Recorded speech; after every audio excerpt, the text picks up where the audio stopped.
नववर्ष सन् 2026को पुनित उपलक्ष्यमा समस्त श्रोता महानुभावहरूमा मेरो हार्दिक मङ्गलमय शुभकामना।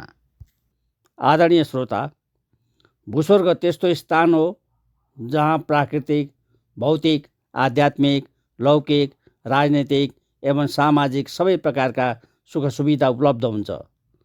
हेर्दा प्राकृतिक रूपमै सुन्दर र रमणीय हुन्छ, भौगोलिक रूपकै सहज गन्तव्य बन्छ। राजनैतिक एवं सामाजिक वातावरण पनि जनभावना अनुरूपै निरन्तर चलायमान भएको हुन्छ तथा भूस्वर्गले विश्वलाई नै मोहित पार्छ। श्रोता, नेपाली भूमि आफैमा प्रकृति प्रदत्त भूस्वर्ग हो। यहाँको सुन्दरतालाई मानवीय सिप र कौशलले अझै सुन्दर र आकर्षक बनाउने दायित्व भने राज्यकै हो। राज्य सञ्चालकले जनभावनालाई केन्द्रमा राखी असल नियतले स्वच्छ, पारदर्शी र जनकल्याणकारी कार्य मात्रै गर्ने हो भने प्राकृतिक सुन्दरतामाथि आभूषणै थपिन्छ। नेपाल अझै आकर्षक भूस्वर्ग बन्छ। श्रोता, हाम्रो देशको प्राकृतिक, भौगोलिक एवं सांस्कृतिक विशेषतासँगै नेपाली वीर वीरङ्गनाले स्थापित गरिदिएका विविध पक्ष सम्बद्ध प्रसिद्धिको पनि आफ्नै अलौकिक विशेषता छ, जसले भूस्वर्ग नेपालकै गौरव बढाउँदै ल्याएको छ। नेपाल र नेपालीकै सम्मानको प्रतीक मानिने तिनै विशेषतालाई पुनः स्मरण गरौँ, जसले विश्वलाई नै आकर्षित पार्दै आएको छ। श्रोता, हाम्रै अग्रज पुर्खा ऋषि महर्षिले यही भूमिबाट हिन्दू धर्म उत्पन्न गराएका थिए। अहिंसा र शान्तिका अग्रदूत भगवान गौतम बुद्धको जन्मभूमि नेपालै हो। नेपाल र नेपालीलाई चिनाउने सगरमाथा हाम्रै देशमा छ।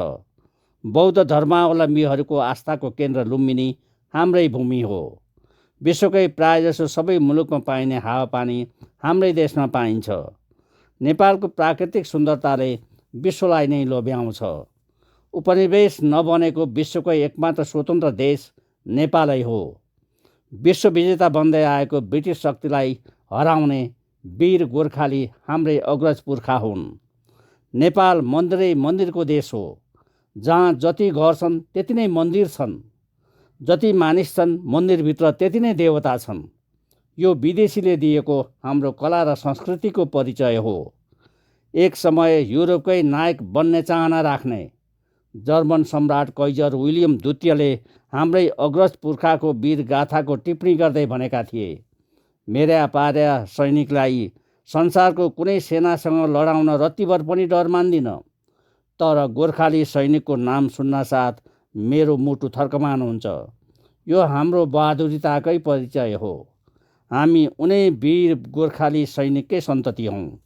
यसको साथै लोकतन्त्रलाई नै लुटतन्त्रमा परिणत गरी विगत 17 वर्षदेखि मिले मतमै मुलुक लुट्दै आएका राष्ट्रघाती भ्रष्टकै पछिल्लो सरकार 2 दिनमै ढालेर विश्वलाई नै चकित बनाउने नेपाली शक्ति पनि जेएनजी लगायतका युवा नै हुन्। श्रोता, यी त हाम्रो वीरगाथाका केही प्रतिनिधि पात्र मात्र हुन्।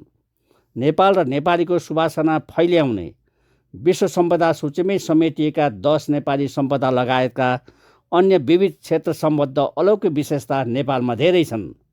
तर श्रोता, प्रकृति प्रदत्त भूस्वर्ग नेपालको सौन्दर्यता वृद्धिको निम्ति अत्यावश्यक मानिने मुलुकको लोकतान्त्रिक राजनीति नै लुटेराको हातमा पर्दा संस्कार, सेवा र सिद्धान्त विपरीत हाम्रो राजनीति नै आजन्मुखी बनाइयो। त्यसले भूस्वर्ग नेपाललाई त कुरूपै बनायो। यसर्थ हामी सबैले बुझ्नुपर्ने अहिलेको महत्त्वपूर्ण कुरा के हो भने भूस्वर्ग नेपाललाई नरकमा परिणत गराउन लागि पर्दै आएको नकाबधारी राजनीतिज्ञको समूहलाई नै पाखा लगाई दुर्गन्धित भइसकेको लोकतान्त्रिक राष्ट्रिय राजनीतिलाई स्वच्छ, पारदर्शी, निष्कलङ्क बनाउने अनुकूल अवसरै यही हो। श्रोता, अहिले नै हामी एकजुट बन्यौँ भने यो असम्भव पनि छैन।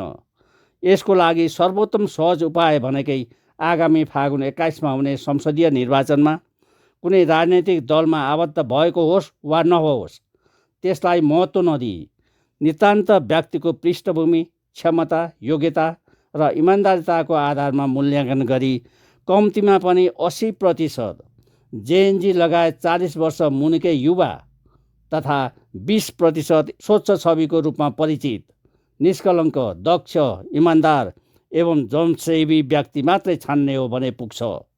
यसो गरिए लोकतन्त्रलाई लुटतन्त्र मचाउने लुटेरा तथा उनीहरूका मतियार सबै स्वत राष्ट्रिय राजनीतिबाटै पाखा लाग्ने छन्। यसतर्फ सबै संवेदनशील भई अहिलेबाटै मतदाता स्कुलिङमा लाग्न पनि सबैमा म हार्दिक अनुरोध गर्दछु। धन्यवाद। नमस्कार।